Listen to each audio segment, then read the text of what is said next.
এক বনে এক খরগোশ আর এক কচ্ছপ থাকত। খরগোশ খুব দৌড়াতে পারত আর কচ্ছপ হাঁটত ধীরে ধীরে। একদিন তারা দুজন মিলে ফল তুলতে গেল। পথে বড় একটা নদী পেল।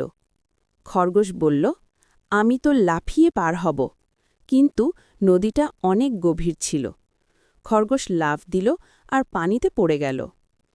কচ্ছপ ধীরে ধীরে বলল, ভয় পেও না, আমি আছি। সে খরগোশকে পিঠে তুলে ধীরে ধীরে নদী পার করল।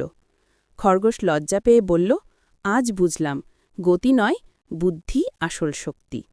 তারপর থেকে তারা সব কাজ একসাথে করত। খরগোশ দ্রুত ফল আনত, কচ্ছপ পথ দেখাত। বন জঙ্গলে সবাই বলত, বন্ধুত্বে একে অন্যের গুণই আসল শক্তি।